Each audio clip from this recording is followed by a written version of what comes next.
It is a corporate time with Tom and Dan. I'm Dan. I'm Tom. We are live on Twitch and YouTube. Podcasts have now become little TV shows that you can watch on computers. So, you know what to do there. Just search at Tom and Dan Live. We'd love it if you'd like and subscribe.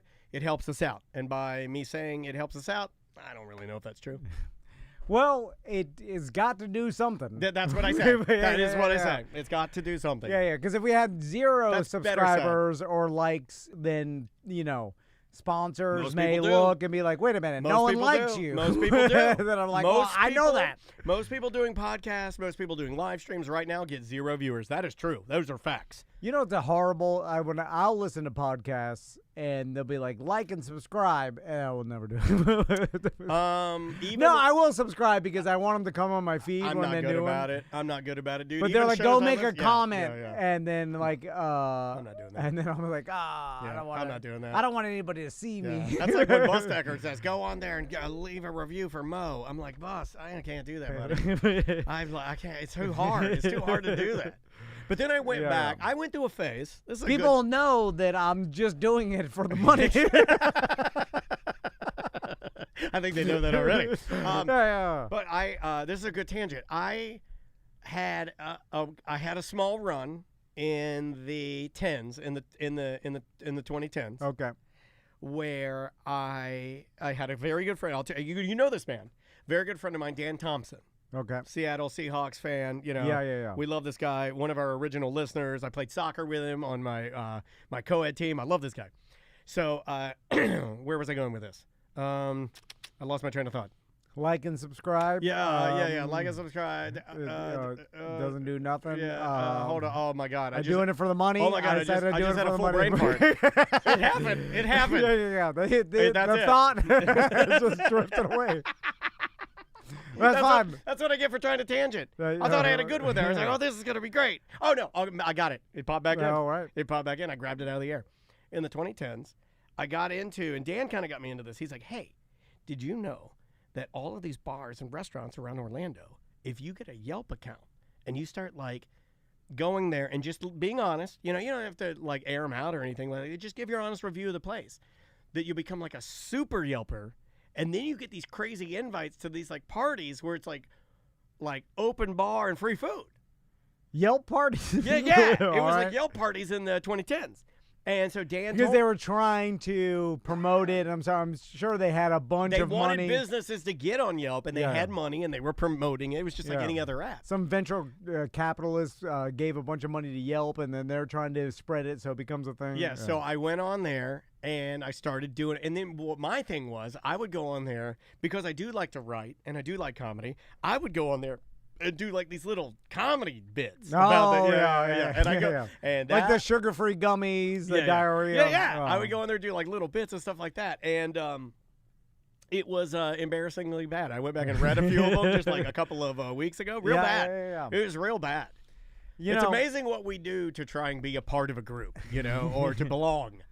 I never made it to the tier. Apparently, you could get into this tier in Yelp where you could just they would invite you. It'd be Saturday night, the Grand Bohemian downtown, free drinks, come on down.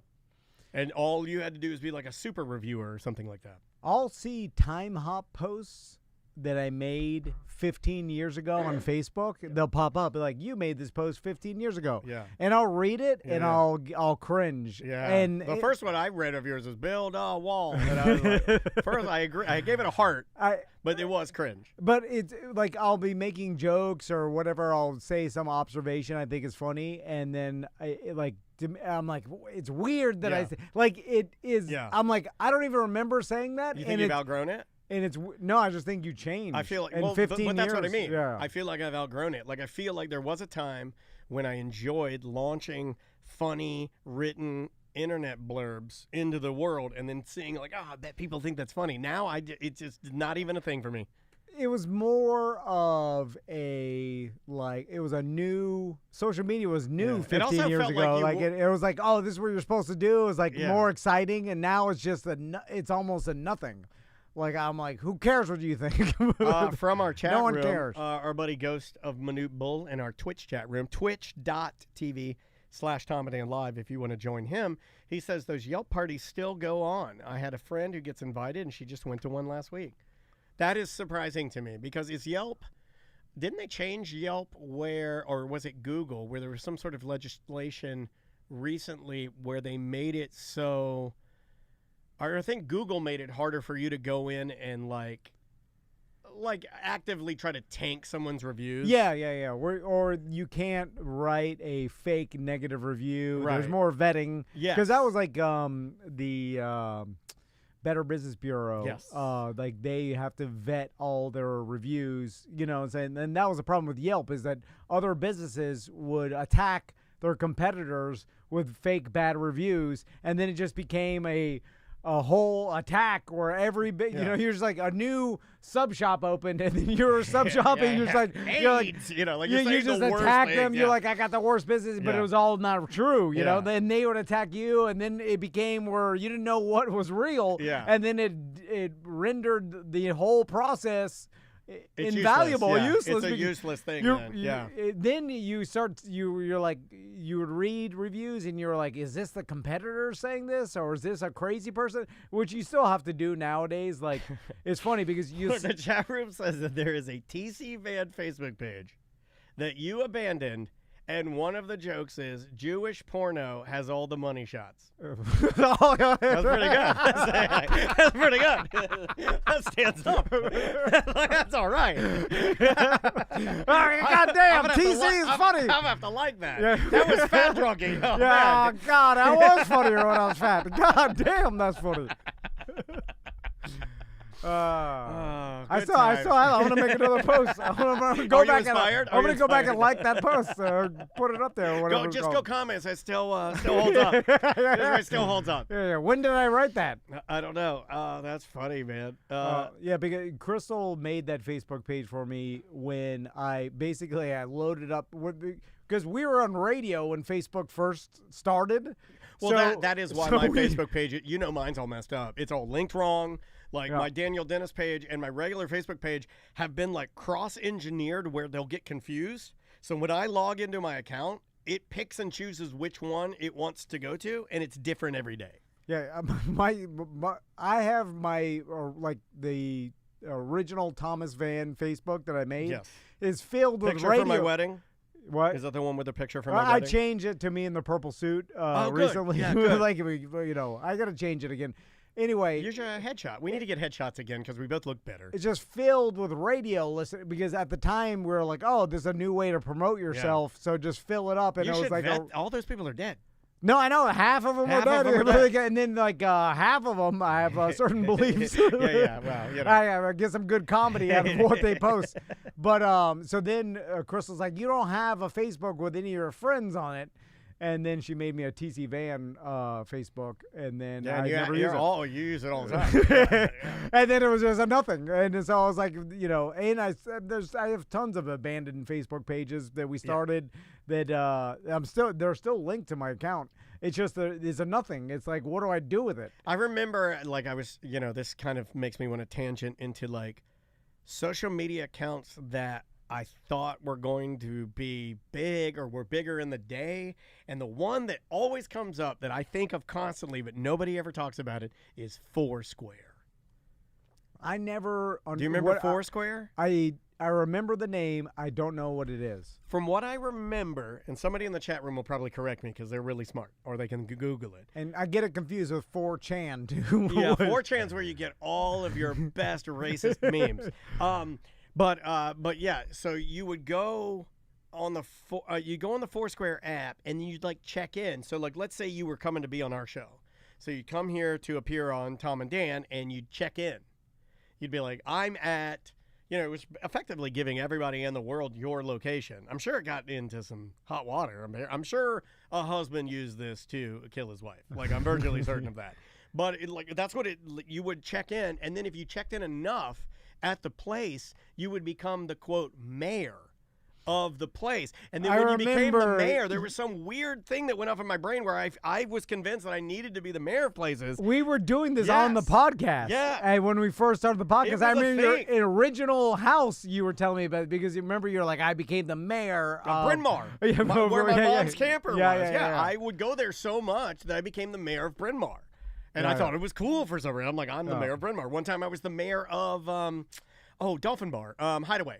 Okay, I was mayor of Hideaway for a minute because, Hideaway Bar rules. Because you checked in the most. I checked in the most. And then it becomes a competition to someone else wants to become the mayor.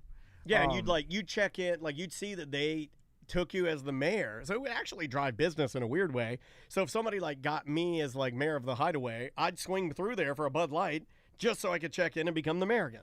Let me ask you, do you think there will be any new social media? I guess in 15 years, a new generation of people may prefer something different. But I was listening to a podcast and they were talking about it's unlikely that a new form of social media, and they were probably wrong, because I think I was listening to this even before TikTok became huge, because Vine kind of turned into TikTok and Reels, little mini videos. There was a Periscope was live streaming on your phone. But they were saying because so many people the world's population already uses X amount of forms of different social media, the likelihood of getting them all to change to another one or start another one, it would be unlikely to get popular or as popular as X and Facebook. The chat room is mentioning one that you should be on that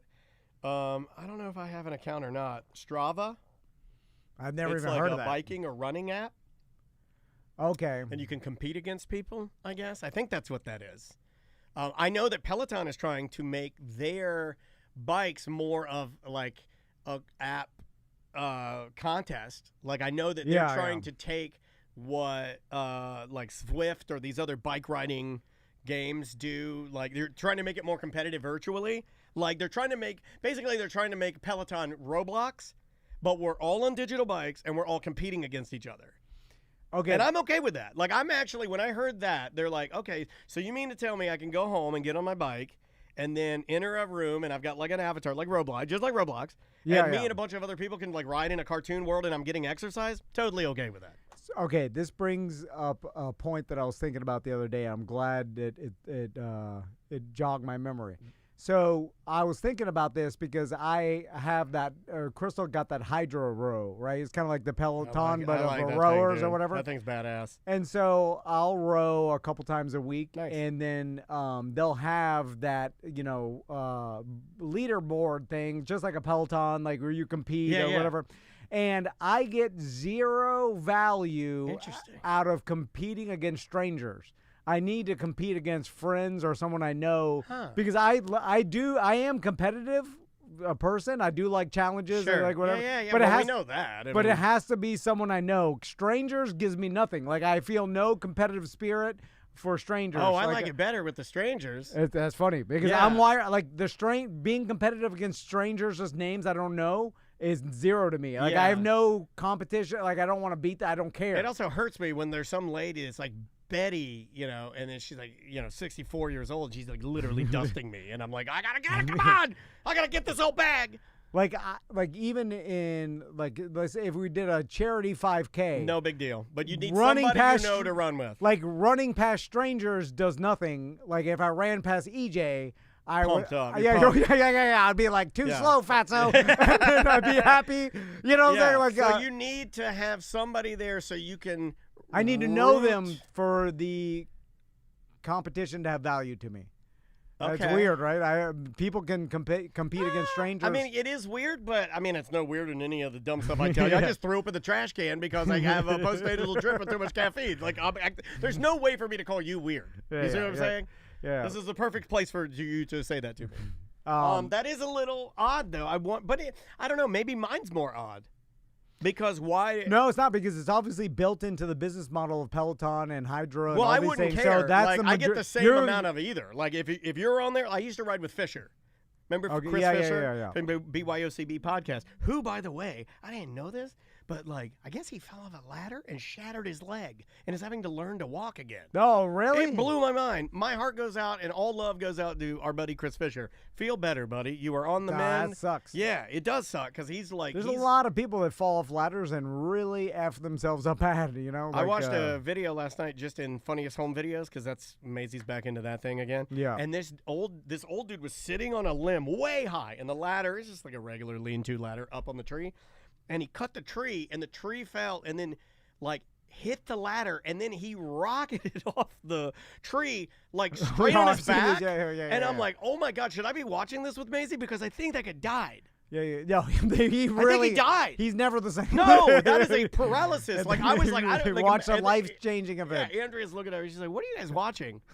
I got this from you. I've made the foray into real YouTube now. Yeah, they love it. They do love it. They love it. I have found that my daughter on regular YouTube far more addicted than YouTube Kids. Far more addicted. Oh, Max was humping the air. I'm like, what are you doing? He's like, I learned on YouTube.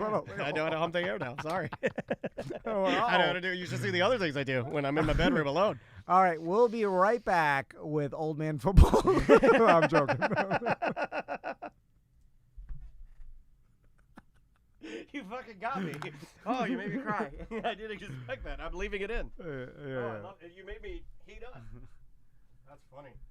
Fuck you.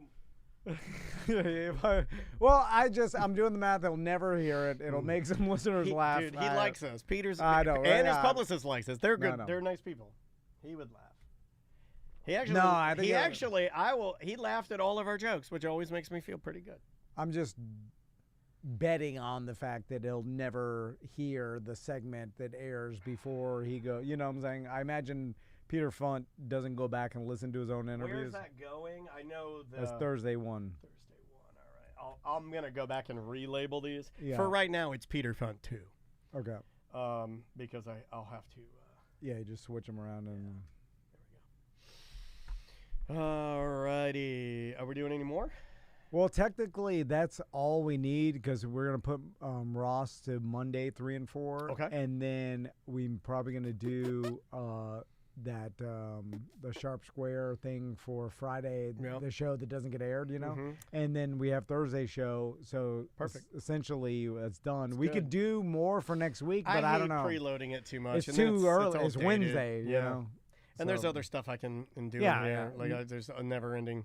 No, I know. I need to go to the post office, too. I got to send a bunch of emails. Guys, it always bums me out when this happens, and it's going to happen more often than it's not going to happen just because of people's schedule. But I'm very sorry that we didn't get a chance to talk to Mark Norman today.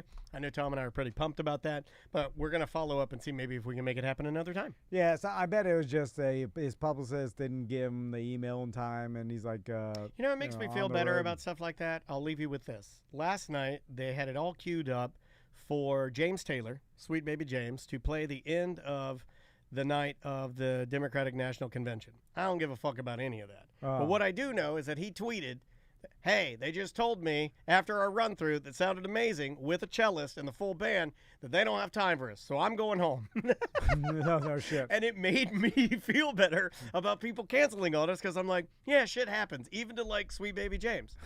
I was going to tune in for that. It's the only part of it I would have liked to have heard is that guy sing because I think he's fucking amazing. But anyway, have a good rest of your day, guys. We'll see you tomorrow.